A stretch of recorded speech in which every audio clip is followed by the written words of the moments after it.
Hi, I'm David Harry, and this is not going to be a quickie with Dave. This is going to be one of the other ones, a really long, boring video with Dave.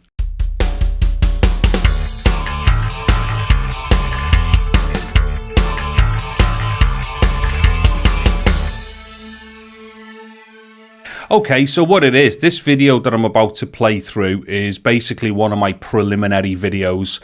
Now, if anybody is kind of a bit familiar with some of the stuff that I do, I actually have another YouTube channel, which is basically just a place for me to upload loads of test videos. So what happens is anytime that I do a video about, say, a microphone or a camera thing or anything really, a how-to, a guide, I do like a fair few like tests first, just to see how they kind of come off really, like when I watch them back, playing back off YouTube and whatnot. So basically what it is, all these tests that I do are very rough and meant to be just for myself really. But every now and then I kind of, I'll do something where I think, well, do you know what, that might be good for other people. So what I'm going to do here is play through one of these videos that I've done basically for myself. And what it is, it's this microphone, which is a Cascade V57. So what it is, this is a it's like a 1-inch condenser cardioid phantom powered microphone, typical studio type mic. So what I'm trying to do is get this mic optimized for like close dialogue stuff, like close miking. So what I've done, I basically tested 4 or 5 different things in order to see what was going to be the best way to match it up, to plug it into my camera to get like a really good sound to start off with before I start editing. So basically that's exactly what this video is. It's just me running through the test procedure for 4 or 5 different things to preamp or to power the microphone with. Now the reason why I'm putting this one up is because after I did it, I thought, you know what, it's actually pretty cool. There's a couple of results in here which have actually kind of like really kind of piqued me a bit with it all. And it's actually leading to 2 of these things that I'm going to do proper videos about, and for like very specific things such as close mic and stuff to do with like VOs and stuff. Maybe that's a VO for a tutorial or a VO for a game or something like that. But anyway, yeah, I won't kind of rabbit on any further because I do a lot of rabbiting in this particular video. So anyway, yeah, I'll just let this play through. You'll get an idea of what it's all about and all the rest of it. Now, if you're still watching this so far and you're not into like microphone stuff or audio stuff, this probably won't be your kind of video. But if you're into mic things and stuff like that, yeah, it's probably going to be a good watch for you. A bit boring, so I'd recommend getting yourself a cup of tea first before you carry on. Okay, so on with this video. Okay, so what it is, this is just basically a prelim test where I'm kind of like testing a number of different kind of like XLR, like phantom and phantom power and preamplification type stuff.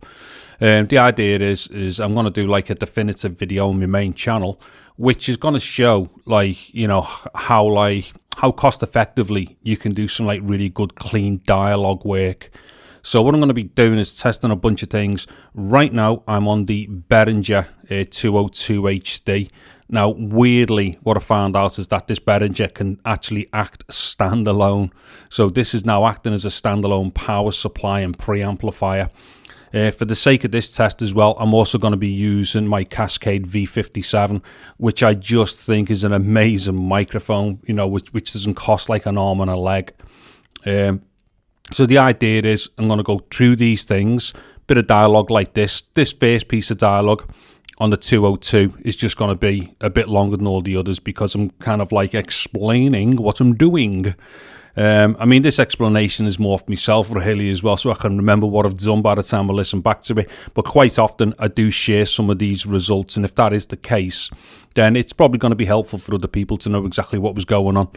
Okay, so the other thing I'm going to be testing here is the Xenix Q502 USB, which is another Behringer device. I'll talk about it more when I start using it. Then I'm going to use a straight phantom power supply as well. Also my trusty Saramonic, which absolutely, this one's been battered and rebuilt a number of times, but I love it. And then also another Behringer device. It's weird because like Behringer just happened to make like some of the best budget audio stuff ever. So this is another Behringer device, and this one is the Ultra Gain Mic 100. I think this has been superseded now, but basically what it is, this is like a preamplifier with a a valve in it, and it also does limiting as well, so that's going to be interesting. I've actually used that before as well, but I'll explain more about that one when I get to it. Okay, so they're the devices that I'm going to be running through to test. So like I say, the idea is find the one which works best for, like, you know, well, I say budget microphones, because this really is a budget mic that I'm on here. But probably more importantly for this particular test is close miking like this. So this is going to be typical for me for doing like voiceover stuff. Maybe I'm going to do a screen capture thing with like OBS, recording some stuff off the computer, and then I'll use a mic this close to do it. Or I might even get into going this close for certain other things as well. But nonetheless, this is going to be working out what's going on here. Okay, so that's enough for this. And then what I'll do, once I finish through each of the devices, I'll do a count test and like a noise sensitivity test at the end as well. So to the next device. Okay, so I've now switched over to my trusty Saramonic Smart Rig. I can't show it because the short cable that connects it to the camera means that I can't have it in the shot. But the thing is, the thing with this particular like Phantom Power preamp system, it is insanely, unbelievably good. The size of it, what you can do with it, all that. Now, the thing is, even if this one doesn't work out to be the best for this type of thing indoors, it's definitely still like my favourite thing to take outdoors anyway, just because of the flexibility you have with it and such. Now, let me see. A couple of other things to do with the test there. Hold on. Still trying to get over this cold. I've had it for over a week now, and I just can't seem to shrug it. Anyway, yeah, so more things technically about the test. Like I said before, it's very specific for doing stuff like this close and whatnot. So obviously what this is going to be really good for is for knocking out like the room and stuff, because I'm right on top of the mic and that. Now, I have got a pop shield on here, but this test doesn't really take into account plosives and stuff, so there will be plosives here and whatnot. Hopefully not too bad. I've still got to work that out for this particular microphone and the best way to handle it, because what it is, I'm all about like not having to mess about in post with these things. Capture it as best as you can and then just have it go straight in and out through post. Just makes life a lot easier, turn stuff around quicker and all that. I mean, if you've got time to like sit around and like, you know, sweeten things in post, then brilliant. But if on the other hand you need to turn it around as fast as you can, you know, you've got to match up things a lot better than what maybe you normally would do if you knew that in post you had the time to mess with these things and make them better.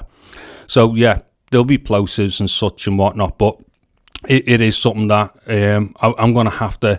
See, the thing with plosives and stuff, it will be on a mic-by-mic basis as well, because different microphones will respond differently to different types of filtering and such. So that is something that I've got to work out specifically for this microphone. And the other thing as well, I'm not going to be jumping all over these mics and like screaming, like, you know, like raising my voice loud like I normally do. I mean, I project my voice really quite loud anyway, doing this type of stuff. So, you know, I've got to be careful not to drive things too hard as well. But this isn't going to be one of them things where I have to make a bit further off or I want to boom and I'm all like, oh yes, I'm David Harry, blah, blah, blah. And I'm just dead mad and loud. It's not about that, doing this stuff, because this is meant to be more for the positions I would be in for doing tutorial-y stuff, or even pieces to camera if I do like the way that this goes. Okay, so I think that's some more stuff to do with the test explained. So now on to the next microphone. Same microphone, different device to preamp it with. Okay, so what it is now, I'm on just a straight Phantom power supply, and these are really cheap. I mean, in fact, I actually picked this one up for £5 on a special offer on Amazon. So yeah, you don't get much cheaper than that, but on average I think between £15 to £20. Now obviously the difference between this and all the other things that I'm testing is this doesn't amplify, so this just provides power. But I'm really lucky because the camera that I'm using just happens to have a really, really good 3.5 inch mic input, which has got like a really good like A to D on it, and just seems to work really well. So the preamp and the A to D and the camera are great anyway. So right now what I'm doing, I'm relying on the camera to do the preamplification here. So this little device is just phantom powering the mic, and then the camera is doing the gaining. Whereas all the other stuff that I've got here, they will all individually gain as well prior to the camera. Now, when these other things are on, the camera is set to its most minimum input or minimal input. Then the other devices drive the signal into the camera. Yeah, so I think that's probably all I can really say about what I'm doing here right now. But the other thing with this, though, if someone uses a camera or maybe another recording device that has just like a decent input and it can gain, at that point it's arguable that they don't necessarily need an external preamplifier, in which case just a phantom power unit would do the job properly. Okay, so again, I think that's probably enough dialogue for doing the phantom power supply and the camera doing the heavy lifting section. So on to the next device. Okay, so what I'm on now is this little Xenix mixer by Behringer. It's the 502, or hold on, Q502 USB. Now what I'm doing here, I'm basically getting all the levels sorted at the input stage, so the input preamplifier, getting that so it's kind of optimized, getting the optimized levels sent from the channel to the summing bus, and then what I'm doing is then just like driving up the summing bus to the output of the camera set to its lowest gain. Oh, I might have got too close there, sorry. Yeah, so basically it's, you know, I don't know, I've not even tested this yet properly, so this is going to be good for me to hear how this stacks up to the other things. Now, here's the really cool thing though with this particular little unit. Even if it doesn't stack up so well during this test, like just for pure audio quality against the other options, the one thing that it does have going for itself though is the fact that what it is, because with it's also being a USB device, what you can actually do, you can, with this, you can monitor your computer through the headphone socket on this. You can also kind of like route the mic to the computer if you want, with or without the computer's own sound, and fairly much the same thing again for your own personal monitoring. So as a for instance, if it were necessary that you had to work on headphones and you had to hear what the computer was doing during the use of this particular device, it's brilliant for that, and it's the only thing out of everything that's here that can do that. When you consider these are £42, so something has to give here. I don't expect this to sound amazing, although I could be pleasantly surprised. But, and here's a big but as well, and it's a big positive but, you know. It's like, you know, as if buts are ever positive. Normally you got a sore face after a big but. But here's the thing, it's actually got an EQ section on it, which is obviously in line with the channel itself. So pre-channel faded, there's an EQ. So let me see, I've just dropped out all the bass there. Now I've got to keep an eye on this level, because obviously anytime you change your EQ, which is a dynamics process, it does alter volume. So let's just see. So I'm bringing up the bass there, so that's the bass full up. I don't know if it might be overloading with that. I'll back off a bit, but there's the bass full up. But more importantly, possibly, is the EQ. So I've just turned the EQ up by about 3 dB there, so that's gone a bit brighter. I can pull it all out as well like that. Again, I don't know what's going on here, and I'm not monitoring, so I'm just guessing. Now I'm going to put the EQ up full, right, so in a second it's going to go full. I might have to back off it because it might go very shrill, I don't know. That's the EQ full up now, so I won't keep it there for too long. I'll start backing it off down. So that's flat again, so that's all the EQ back in the center positions. But then it's also got a compressor as well. Now the only thing is, with the compressor, again, you would have to fool about a little bit with these as well, between the input gain and how much the compressors work, and it's just an over easy compressor, one knob, that's it. But and what I'll do when I do the silence and count for this, I won't do it with the compressor, I'll just do it as it stands flat. But let me just play with the compressor a bit.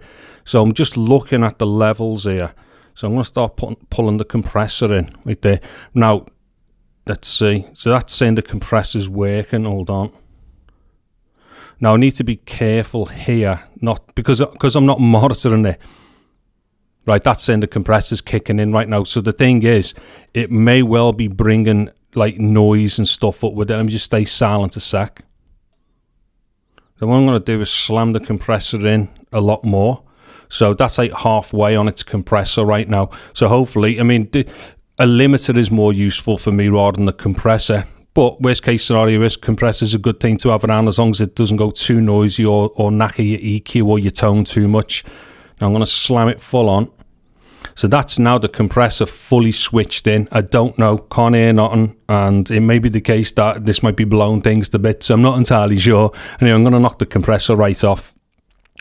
Okay, so right now this is back to as it was, all flat and all the rest of it. But like we've seen there, it's got the advantage of EQ as well. So with a bit of monitoring, bit of some test recordings and whatnot, you'll be able to have put EQ in and out. Now another thing also for me to mention here.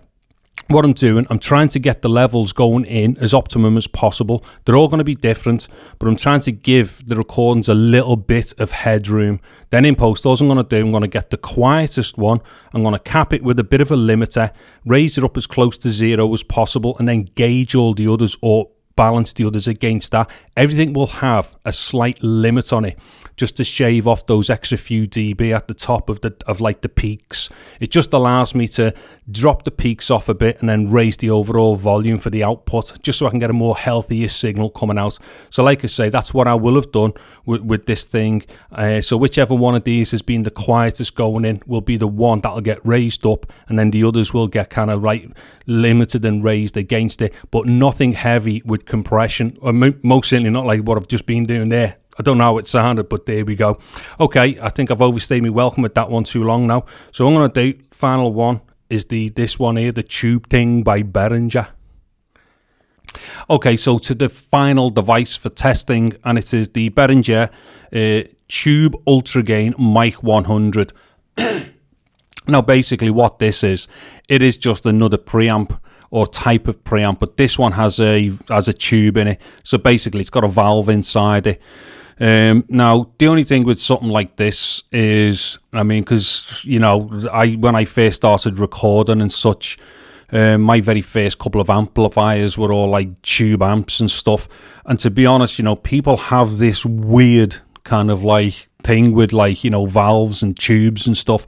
Now, if the truth be known, unless they were amazingly high quality ones, or at least the circuits they were in were amazingly high quality, tube devices I thought were terrible in general, because people always go on about oh yeah, this warmth and stuff that you get with them.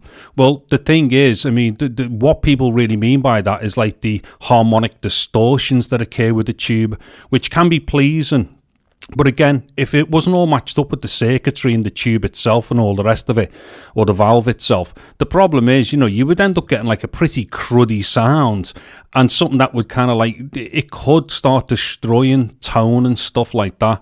So I'm not one of these people who goes, oh yeah, because it's got a valve in, ooh, it must be good. Because usually I'd say, well, if it's got a valve in, I'd start listening for noise and such first.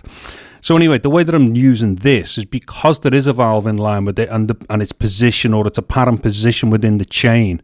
What I'm having to do here is to drive the input quite a lot so that the output isn't doing the main output gaining, as it were.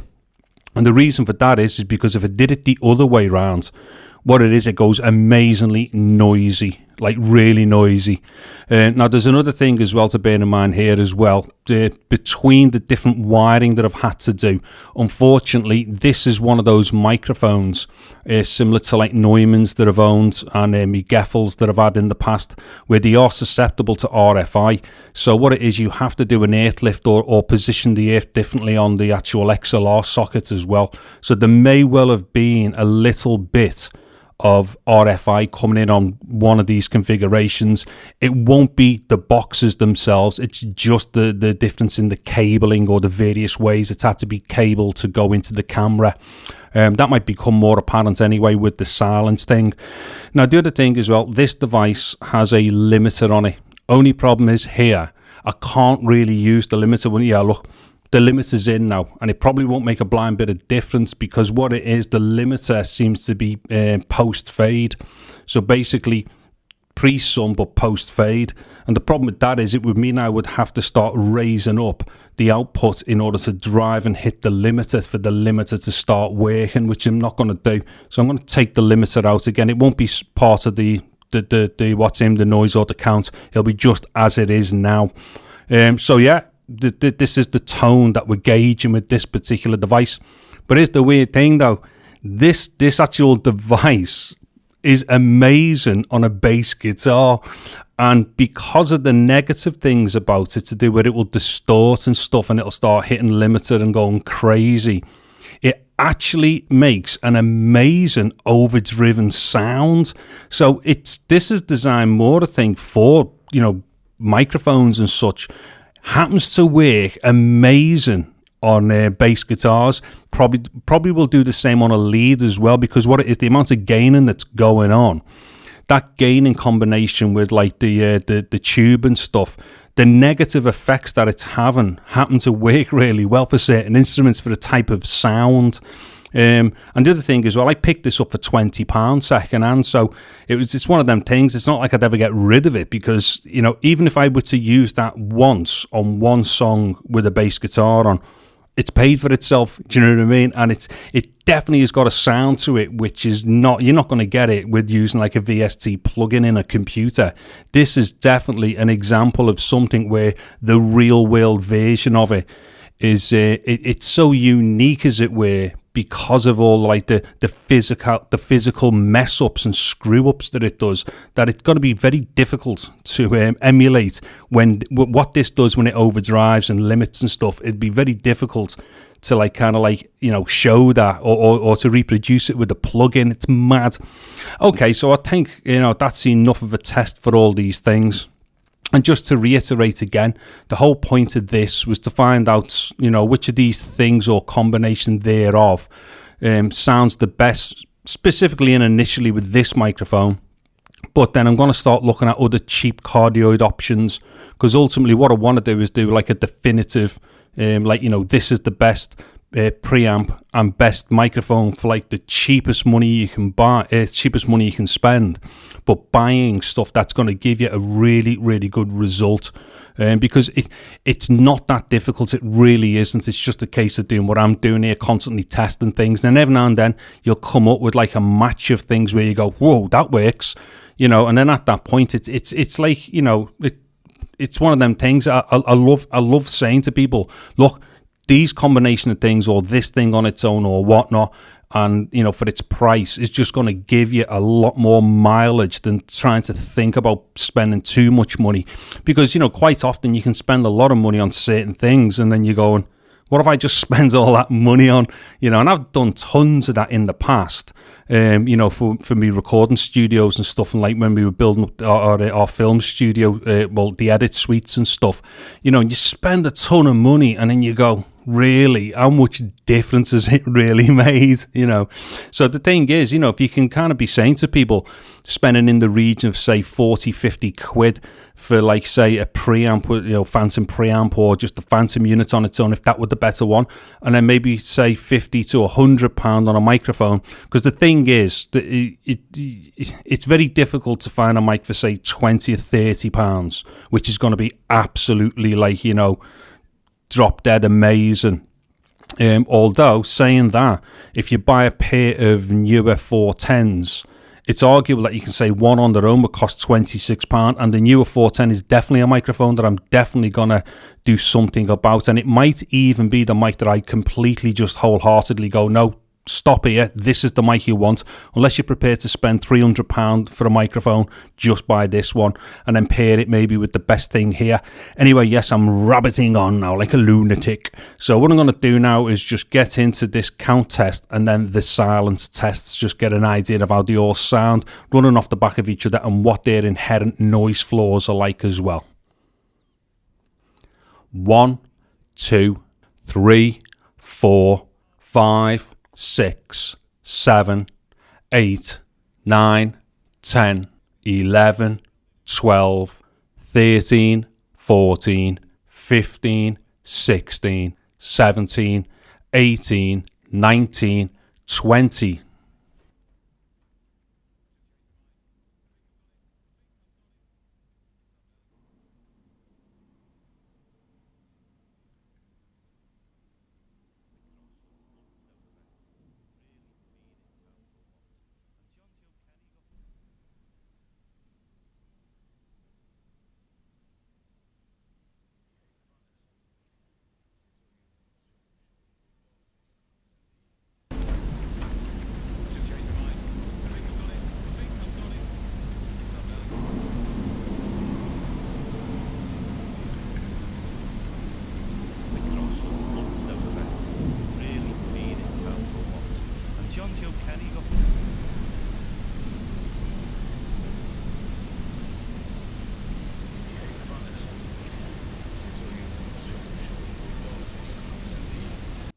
Okay, so basically there's me test done for this particular configuration and like, you know, the reasoning for what I'm doing here. Now, if I did open this up live on my test channel and whatnot, if anyone's come across it, I hope you've liked it. And like there'll be links in the descriptions below where you can go and see my main channel where I end up doing like my final videos and stuff. Anyways, I've been David Harry. Thank you very much for watching this video. Take care and goodbye now.